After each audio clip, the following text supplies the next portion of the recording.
여러분은 나이가 들수록 어떤 걱정이 가장 크게 다가오시나요? 돈 문제일까요? 건강 문제일까요? 아니면 아무도 곁에 없는 그 고요한 하루일까요? 나이가 들면 몸보다 먼저 마음이 약해진다는 말 들어보셨을 겁니다. 아무 일도 없는데도 괜스레 허전하고 아무 이유 없이 눈물이 나는 날도 있죠. 이건 결코 나약한 게 아닙니다. 오히려 자연스럽고 당연한 변화입니다. 오늘 영상에서는 노년에 접어들면서 많은 분들이 공통적으로 느끼는 6가지 두려움을 함께 알아보려고 합니다. 그리고 그 두려움들을 어떻게 지혜롭게 마주하고 준비할 수 있을지 실제 어르신들의 이야기와 함께 들려드리겠습니다. 끝까지 들으신다면 막연한 불안이 조금은 확실한 미래로 바뀌게 되실 겁니다.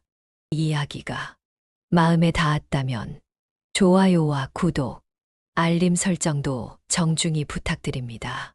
첫 번째 두려움은 바로 경제적 불안입니다. 82세 이영수 어르신은 정년퇴직 후 매달 나오는 국민연금과 약간의 예금 이자로 생활하고 계십니다. 자식들에게 손 벌리기 싫어 검소하게 살고 계시지만 최근 몇 년간 병원비와 약값이 점점 늘어나면서 통장 잔고는 점점 줄어들고 있다고 하셨습니다. 내가 먼저 죽으면 다행인데 돈이 먼저 떨어지면 어쩌지? 이 말씀이 참 마음에 남았습니다. 돈은 여전히 우리 삶의 기반입니다. 아무리 마음이 건강해도 경제적 기반이 흔들리면 일상이 불안해집니다. 이럴 땐 어떻게 해야 할까요? 지출 구조를 다시 점검하고 꼭 필요한 고정비 외에는 유연하게 조절할 수 있는 소비 습관이 필요합니다. 그리고 작지만 꾸준한 수입원이 있는지, 지자체의 복지 프로그램은 잘 활용하고 있는지 체크해 보셔야 합니다. 노후의 경제는 줄이기와 채우기에 균형에서 지혜가 나옵니다. 오늘부터 할 수 있는 한 가지, 매달 쓰는 생활비에서 건강관리비 항목을 따로 체크해 보세요. 생각보다 빠르게 줄이는 습관이 만들어집니다. 전문가의 조언, 30년 이상 노인 재무 상담을 해온 정성우 소장은 말합니다. 노후의 경제 불안은 소비 통제가 아니라 내가 어떤 삶을 원하는가를 먼저 묻는 데서 시작됩니다. 두 번째는 건강의 급격한 악화입니다. 건강은 지켜야 한다는 말. 모두 알지만 막상 어느 날 갑자기 쓰러지면 아무 소용이 없습니다. 김정순 할머니는 평소에도 집안일을 부지런히 하셨고 특별히 큰 병이 없었습니다. 그런데 어느 날 화장실에서 미끄러지면서 고관절 골절로 병원에 실려갔고 그 일을 계기로 걷는 것도 힘들어졌습니다. 예전 같으면 시장도 혼자 다녔는데 이제는 누군가의 손을 빌려야 하죠. 이렇게 빨리 내 몸이 달라질 줄 몰랐어요. 건강은 하루아침에 무너지지 않습니다. 하지만 무너지는 순간은 언제나 갑작스럽습니다. 그래서 예방이 중요합니다. 매일 10분씩 제자리에서 다리 올리기, 가벼운 맨몸 운동을 꾸준히 해보세요. 너무 힘든 운동이 아니라 몸이 기억할 수 있도록 반복하는 게 중요합니다. 병원에 가기 전에 실천할 수 있는 건강 루틴이 있어야 진짜 건강을 지키는 겁니다. 오늘부터 할 수 있는 한 가지, 세수하거나 양치할 때 발 뒤꿈치를 들어 올리는 동작을 10번씩 반복해 보세요. 넘어짐을 예방하는데 도움이 됩니다. 예전엔 병원 다녀오면 안심이 됐는데 이젠 거기 가서 내 노화만 확인하고 오는 것 같아요. 세 번째는 사랑하는 이와의 이별입니다. 이는 슬픔 이상의 감정입니다. 45년을 함께 산 아내를 먼저 보낸 최상도 어르신은 집 안 구석구석 아내의 흔적을 지우지 못합니다.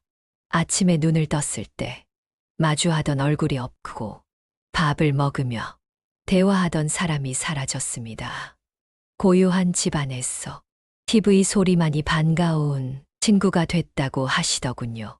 누군가를 떠나보낸 후에는 시간보다 더디게 회복되는 게 바로 마음입니다.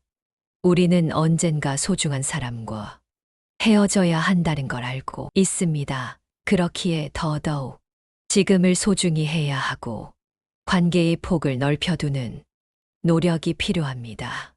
가까운 복지관에서 취미 활동을 시작하거나 지역 모임에 참여하면서 새로운 사람을 만나보세요.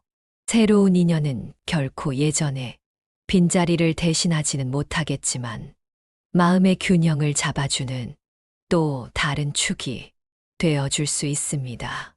오늘부터 할 수 있는 한 가지 아내, 남편, 자녀에게 감사 인사를 짧게 한 줄 써보세요. 마음을 표현하는 연습이 이별을 덜 후회하게 합니다. 임상심리사 박선희 선생님은 말합니다. 애도의 회복은 있는 것이 아니라 다르게 기억하는 법을 배우는 과정입니다. 네 번째는 외로움과 고립감입니다. 자녀는 바쁘고 친구들도 하나둘 연락이 줄어들고 하루 종일 말 한마디 안 하고 지내는 날이 늘어갑니다. 박영자 할머니는 스마트폰으로 유튜브를 보면서 외로움을 달랜다고 하셨습니다. 하지만 영상을 아무리 봐도 사람이랑 이야기하는 것 같진 않아요. 누가 내 말 좀 들어줬으면 좋겠어요. 라고 말씀하셨죠. 외로움은 육체보다 정신을 먼저 무너뜨립니다. 하루에 단 10분이라도 누군가와 소통하는 시간이 있다면 그 하루는 훨씬 덜 외롭습니다. 스마트폰이 어렵게 느껴지시더라도 문자 하나, 영상통화 한 번 배우는 것만으로도 삶의 연결고리가 생깁니다. 기술은 사람을 대신할 수 없지만 사람과 사람을 이어줄 수는 있습니다. 오늘부터 할 수 있는 한 가지. 친구 한 명에게 오늘 본 영상 이야기를 짧게 문자로 공유해 보세요. 작은 연결이 외로움을 녹입니다. 사람이 보고 싶어서 시장을 한 바퀴 돌다 오면 마음이 조금 덜 헛헛하더라고요. 다섯 번째는 의존하게 되는 삶입니다. 나이가 들수록 혼자 할 수 있는 일이 점점 줄어듭니다. 어느 날은 화장실 가는 것도 버거워지고 밥을 차리는 게 일이 됩니다. 조남진 어르신은 뇌졸중 이후 혼자서는 양말도 못 신게 되었다며 내가 이제 아기 같아졌어 라고 하셨습니다. 자식들에게 미안해서 아무 말도 못하고 계시다는데 그 무게가 얼마나 클까요? 중요한 건 지금입니다. 아직 내 몸이 움직일 수 있을 때 생활의 자립을 위한 습관을 들이셔야 합니다. 하루 10분씩 손가락을 움직이고 허벅지 힘을 기르는 간단한 운동이라도 반복해 보세요. 병이 오기 전에 몸의 회복력을 키우는 습관이 필요합니다. 무엇보다 의존을 두려워하기보다는 자립을 위한 작지만 꾸준한 노력이 희망을 만들어줍니다. 오늘부터 할 수 있는 한 가지. 식사 후 5분만이라도 방 안을 천천히 걸어보세요. 걷는 힘은 곧 자립의 힘입니다. 노인물리치료사 정다은 선생님은 말합니다. 노후의 자립은 완전한 독립이 아니라 내가 할 수 있는 것을 스스로 해내는 작지만 일관된 실천입니다. 마지막 여섯 번째 두려움은 죽음 그 자체입니다. 누구나 죽음을 두려워합니다. 하지만 많은 분들이 말씀하십니다. 죽음보다 더 무서운 건 준비되지 않은 이별이라고요. 이순자 할머니는 손수 장례 방식, 재산 분배, 병원 치료 거부 의향까지 모두 적어두셨습니다. 나는 내 삶을 내가 정리하고 싶어요. 남은 사람들 힘들게 하기 싫어요. 그 말씀이 참 지혜롭고 아름다웠습니다. 죽음을 준비하는 건 불길한 일이 아닙니다. 오히려 더 편안한 삶을 살기 위한 지혜입니다. 생전 유언장, 웰다잉 노트, 연명의료 향수 같은 문서를 정리해두면 나중에 가족에게도 큰 힘이 됩니다. 삶을 아름답게 마무리할 준비. 그것이 바로 품이 있는 노후의 마지막 단계입니다. 오늘부터 할 수 있는 한 가지, 내 삶에서 가장 고마운 사람 3명을 떠올려보고 그 이유를 적어보세요. 삶을 정리하는 첫걸음입니다. 죽음을 준비하니 오히려 지금 살아있는 시간이 더 고마워졌어요. 이렇게 6가지 두려움 하나하나가 우리 삶을 흔드는 진짜 이야기입니다. 하지만 두려움은 미리 준비하면 더 이상 무섭지 않습니다. 두려움을 외면하지 말고 마주보세요. 준비하고 실천하고 나눌 때 그 두려움은 지혜가 되고 희망이 됩니다.